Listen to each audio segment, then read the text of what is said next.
country has been built on the shoulders of men and women who dared to dream dreams larger than themselves.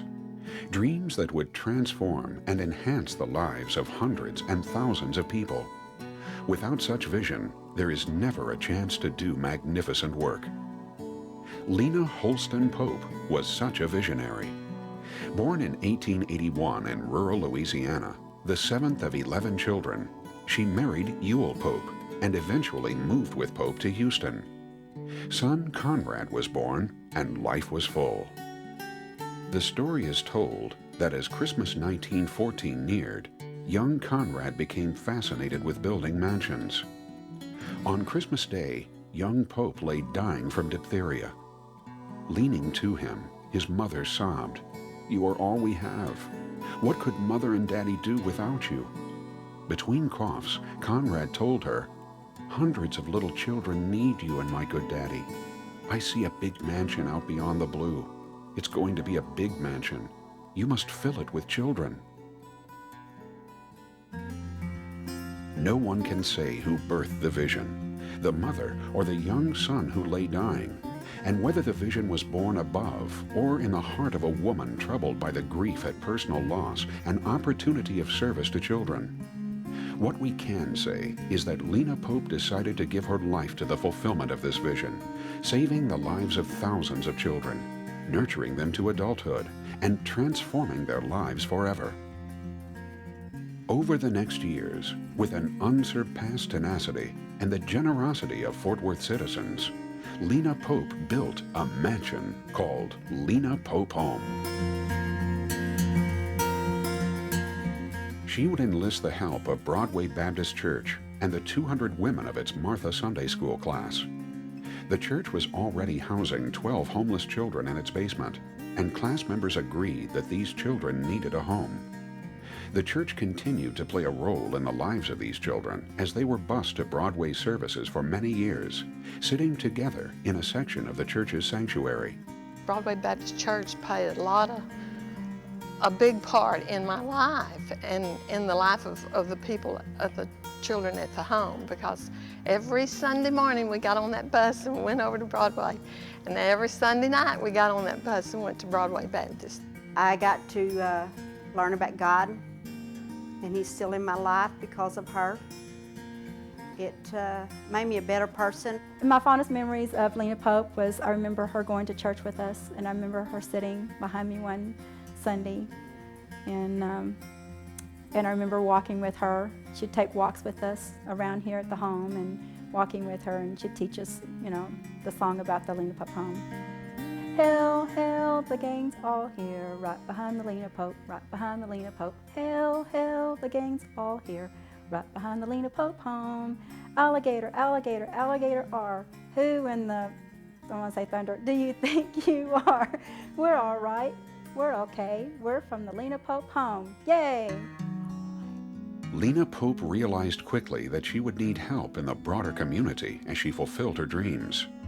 She determined to involve 4 community leaders in the work of the Lena Pope home. Her Big Four: C.A. Lupton, Will Monig, Marvin Leonard, and Amon G. Carter, and other philanthropists like Leo Pottishman and subsequent generations of their families have played major roles in the building of an institution that has become synonymous with the care of children. One by one, she enlisted the help of these community leaders and their friends. Well, it started at the beginning, I guess. My grandmother, Marie Lupton, was in the Sunday school class with Miss Pope, and I guess it was the Sunday school class that got together with the guidance of Mrs. Pope to start the first Lena Pope home. So then my mother came along, and I got involved. Because of my mother, I was going as a little girl with my mother when she would go to the home. And I don't think I understood what Lena Pope home was as a little girl, but I remember going to the Christmas parties and helping handing out presents with Santa Claus, and it just was wonderful to me, and my mother was explaining all along what it was and just kept me involved. And then during high school, I worked at Babyland with the babies that were up for adoption. So it's just kind of a long history that has been really wonderful and very important in my life. William was on the Fort Worth City Council, and from 1925 to 1938 approximately. And that was the time she was applying for her license. And he befriended her and thought the cause was great, and he gave her so much money to help her with her school and home. Well, actually, my mother and Dad were both involved with the home. She in a different respect than Daddy, but of course Daddy was a merchant and had Leonard's department store, and so he and Miss Pope got together. Miss Pope got him, which is the way she did everybody, you know, and I always like to tell the story that she could wrap him around her little finger, and she could lots of others too, but whatever her needs were, you know, she wouldn't hesitate to ask, and she would go down into my father's office and just sit there and wait. I've heard his secretary tell this story that she would just sit there and wait however long it took until she could see Mr. Marvin, and then she would go in and see him, and whatever it is, I can remember hearing him say that whatever it was she wanted, somehow she always got it. He never mentioned her at home until we began to get Saturday morning phone calls. And I had no idea who Miss Pope was until later on when I went to school with a number of the children from the home. But every Saturday morning, religiously at about 9:30 or 10 o'clock, the phone would ring and Dad would answer as he did. And he'd, yes, Ms. Pope, yes, Ms. Pope.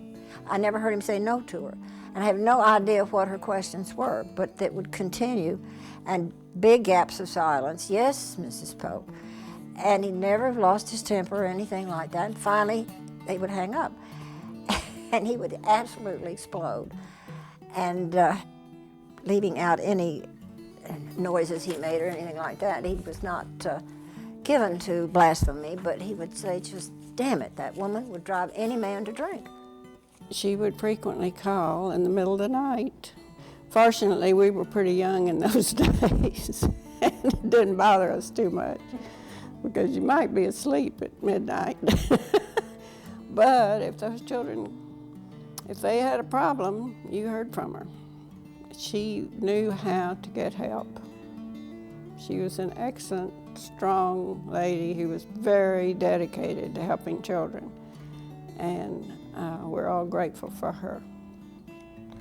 Well, my dad was president of the board in the early 60s, 61 seems about right, and my earliest memory was really twofold. One was I can still visualize my father sitting in the kitchen talking on the phone to Mrs. Pope, which they would have lively, spirited discussions from time to time about different issues. And I also remember as a young boy being in the Broadway Baptist Sunday school classes, and we typically would have a young man or two in our class from the home. So those were my earliest memories. Well, you know, I think it makes me feel good about helping the community and helping kids. I think the home was such a stabilizing force in Fort Worth because people put in the back of their minds that if everything, you know, fell apart in their life and they did have children, there was a place that could take care of them. The name to go to when you had a problem with a child was the Lena Pope Home. They could find a way, they would find a will. We had to take care of the children, and that's what indeed we did. Mom Pope, as she would be known to the thousands of children whose lives she touched, would lead the Martha Sunday School class to establish a home for 14 children in a 1930 cottage on Washington Avenue. The doors opened and 25 children showed up, all during a horrendous ice storm. The mission? To shelter helpless children and keep families together. My daddy wanted to keep us all together, and so he went to work at the Lena Pope Home, and that's how we got out there. So her mother died. We went to the bank in Fort Worth for our Christmas, and we had a Christmas tree at the bank. We had a Christmas program, then they gave us presents, and they gave us a $10 bill. Yeah, Lena Pope was just a mother to everybody. Mom Pope, she was a joy to know. She just a very lovable person. She was always there for you. If you had any problems or anything, she was always there for you. Subsequently, they moved from one house on Washington to a larger home, and 6 months later to a house covering a block on College Avenue. A year later, 100 children were under her care at the Wagoner House on Summit Avenue. Honey, we loved her to death. I mean, anybody couldn't love her. She was our mama, really. But she didn't live at the home. But she'd come out there every day. We enjoyed the dormitory living. Because when we was younger, and they built some more buildings over there, and they had a dormitory for the little girls, junior girls, senior girls, and all that. That's what I really remember. The Camp Bowie dormitories would be built from stone found by Mom Pope after she promised commissioners that she would find 100 truckloads of stone 17 miles from the city. The promise was a hope, but hope turned to reality as she drove out 17 miles to see stone stacked at the entrance to a ranch. She announced the search for the West Freeway property at the 10-year 1939 reunion, found the property, and willed the miracle to completion by tirelessly writing thousands of letters to deed owners to release the land for sale. When we were there, we had 260 children at one time there. We had individual dormitories. We had the little girls' dorm, little boys' dorm, baby nursery, and big girls and big boys, and then the junior size and intermediate and little girls. I mean, and then we had a big a lunchroom really, is dining room, and it was real nice. The stories of courage exhibited by Mom Pope would fill volumes, but her love for her children and their love for her tells its own stories. I think one of my fondest memories comes from junior high school when we won a basketball championship, and so they were going to award each of the team members a little basketball on a chain, and so we got to the ceremony to do this, and they had decided then that the parents of the kids would come up and accept the chain and put it on their around their necks, and not having a mother to do that, I didn't know, because I hadn't seen Miss Pope yet. But when it came that time, well, there she was, and she came up and did that, and it was a great experience that I'll never forget. She had a son and a daughter that she raised, but I think she treated us much like she did her own children, and so that really made her a mom. Its colonial facility, with its signature columns and dorm extensions, became a landmark to all who passed Interstate 30 for years. And the home's children became a fabric of all that has made Fort Worth a great city. She was a powerful lady, very small, but she was one of those people that had a lot of influence on the fathers downtown at that point in time, and she was able to accomplish accumulating the properties which we are really reaping the benefit of at this time. 24 children would become 100. 100 children would become 150. 150 would become 250. Mom Pope, her staff, and children would open their doors, and Fort Worth would open its pocketbooks. Miss Pope's job was to raise money for the home and to keep the kids, in those days, keep them contained and keep them fed and in school and out of jail, really. So that's what she was good at, is going after dollars for the home, and she knew the people of Fort Worth, especially the Leonards and the banks downtown, where we always went for Christmas every year. I think it was a great experience. I wouldn't trade it for anything. The years would pass quickly, and dreams became reality. Finally, a mansion on a hill in West Fort Worth would be filled with children, hundreds of them. June 2nd, in '53, I came to the home. She was always up in the yard playing with her yard. You know, pulling weeds, and she had kids following her around pulling the weed, helping her and so forth. All during the 1960s, in her later years, many of Mom Pope's 10,000 children visited her each summer, stopping by her home on Harrison Street with their own children. She was their mother, and they were her children. And what a family it became. Mama Pope made you feel an individual. You wasn't just a group. And she helped every one of us to become a better woman, better man. And I am proud to be a part of the Lena Pope home.